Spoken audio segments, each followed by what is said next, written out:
Hello friend, welcome back to my channel. मैं पल्लवी आपका स्वागत करती हूँ अपने यूट्यूब चैनल पर। आपको जैसे कि पता है कि नवरात्रे आ रहे हैं, तो नवरात्रों के लिए सबसे पहला नोरता माँ शैलपुत्री का होता है, जिसके लिए मैंने ये सीधे पल्लू की साड़ी तैयार की है, जो एक गोल्डन कलर के कपड़े पे है, जिसकी लंबाई 4 इंच और चौड़ाई 21 इंच है, जिसमें मैंने चारों तरफ किनारी बना ली है। ये येलो कलर का कपड़ा है जिसपे गोल्डन प्रिंट है। ये पोशाक का ही कपड़ा है। ये भी मैं मार्केट से ही लेकर आई थी।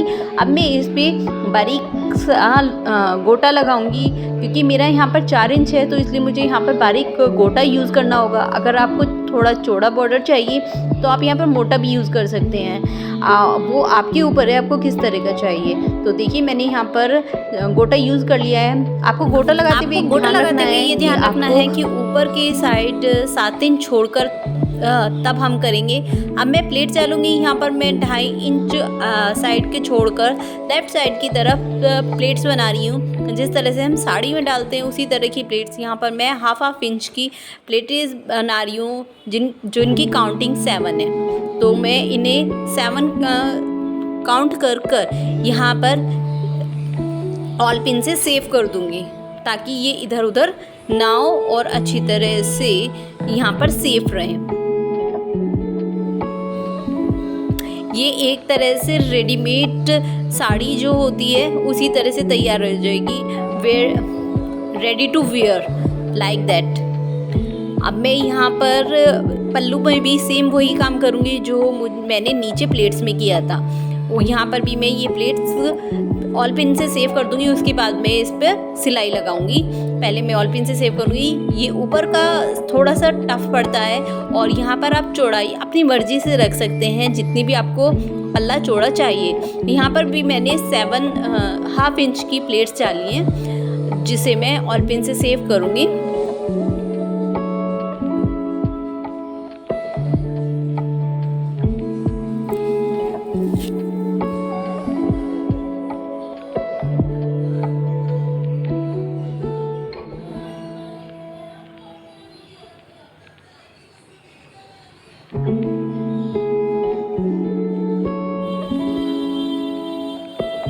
ये देखिए, मैंने बराबर सही से सेट करके यहाँ पर भी ऑल पिन लगा ली है 4 इंच दूरी पे। और ये अब मैं साड़ी की जो शेप मुझे चाहिए उस तरह से इसे सेट करके थोड़ा सा छोड़ दूँगी, ताकि मुझे पहनाने में एकदम दिक्कत ना हो।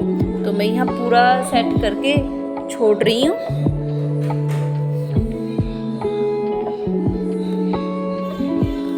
इसके बाद हम चोली की तैयारी करेंगे। ये मैंने चोली के लिए कपड़ा लिया है, जिसकी लंबाई हमारी 2 इंच है और चौड़ाई में 8 इंच रखूँगी।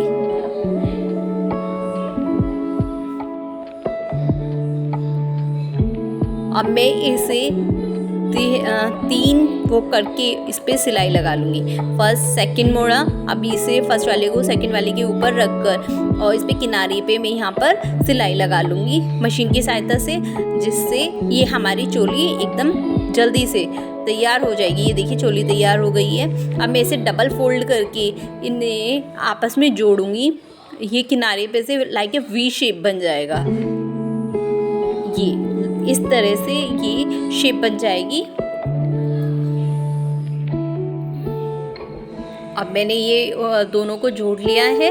अब आपको मैं एक बार रख के दिखाती हूँ मैं किस तरह की साड़ी से बना रही हूँ। ये देखिए, ये यहाँ पर आ जाएगी। इसे भी मैं यहाँ पे सिलूँगी, पर पहले मैं इसमें नेफा डालूँगी। तो नेफा डालने के लिए मैंने यहाँ पे मोटा गोटा लिया है और एक धागा लिया है मोटे वाला। तो उसे मैं गोटे के बीच में रख के साइड से सिलाई लगाऊंगी। हमें ये ध्यान रखना है सिलाई लगाते हुए कि हमारा ये जो धागा है वो सिलना नहीं चाहिए, नहीं तो ये खींचेगा नहीं। तो इस बात का ध्यान रखते हुए हमें इसकी सिलाई करनी है। यहाँ पर सिलाई में 4.5 इंच करूँगी, क्योंकि मेरी माता जी की माता रानी है, उनकी कमर 4.5 है, तो इस हिसाब से मैं इस पर सिलाई करूँगी। तो मैंने यहाँ पे सिलाई कर ली और मैंने आपको खींच के दिखाया कि ये इधर उधर हो रहा है, तो इसका मतलब ये सही है। आप इसमें रख कर भी डायरेक्ट सिल सकते हैं। मुझे थोड़ी दिक्कत होती है, इसलिए मैंने अलग से सील कर अब मैं इसके साथ अटैच करूँगी। अब मैं इसे इसके साथ अटैच करके फिर उसके बाद इसके साथ ही मैं ब्लाउज को भी यानी अपनी माता रानी की चोली को भी इसके साथ अटैच करूँगी, जो मैंने अभी आपको बनानी सिखाई थी। ये देखिए ये अटैच हो गई है बस। ये बहुत हमें ध्यान से करनी है कि हमारी प्लेट्स एक भी इधर उधर ना हो और बिल्कुल स्ट्रेट हो। और नाप करके जैसे कि मैं यहाँ पर 4.5 इंच का नाप लेकर वहाँ तक ही हमें इसे सिलना है। और साथ के साथ हमें पक्का भी करना है ताकि ये बाद में उधड़े ना। तो अब मैं हाथ के हाथ अपनी माता रानी की जो मैंने प्लेट्स बनाई थी उन पे भी सिलाई लगा रही हूँ। यहीं पर अटैच कर दूँगी। ये मैं सीधी सिलाई लगाऊँगी 1 इंच की, 1 से आधा से पौना इंच की लगाऊँगी, जिससे कि ये इधर उधर ना हो और ना खुले। जिस तरह से हम पिन लगाते हैं अपनी प्लेट्स में उसी तरह से मैं यहाँ पर सिलाई लगाऊंगी माता रानी की प्लेट्स में। माता रानी की साड़ी की प्लेट में मैंने ये देखिए पिन लगा दिया। अब मैं यहाँ पे हाथ के हाथ ही माता की चोली को भी साथ में एक साथ अटैच कर दूंगी। ये देखिए आप चाहें तो अलग से भी बना सकते हैं। मैं यहाँ पे इसे अटैच कर रही हूँ। ये अटैच हो गई है। इसमें मैं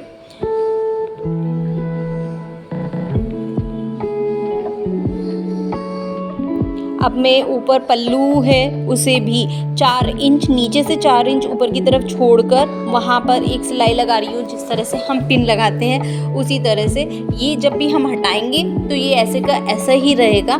बार बार आपको परफेक्ट करने की ज़रूरत नहीं पड़ेगी। आप जब अपनी माता रानी को पहनाओगे तो आपको सिर्फ वहाँ पर लगाकर आपको बस सेट करना है। ये बार बार प्लेट्स बनाने का झंझट ख़त्म हो जाएगा। इसीलिए मैंने इसको साड़ी को नाम रेडी टू वियर दिया है। ये रेडी टू वियर है, एकदम आप एकदम पहना सकते हैं अपनी माता रानी को। आपको कोई भी प्लेट्स बनाने की दिक्कत नहीं होगी। ये मैंने यहाँ पर 4 इंच छोड़कर तब किया है। अब मैं आपको एक बार बना के दिखाती हूँ कि किस तरह से मैं इसे माता रानी को पहनाऊँगी। ये देखिए मैंने अपनी माता रानी को पहना दी है और ये कितनी सुंदर लग रही है। यहाँ पर मैंने बाद में माता रानी को एक बेल्ट पहनाई है और चैन। और कमेंट करके मुझे प्लीज़ बताना किस तरह लगी मेरी माता शैलपुत्री।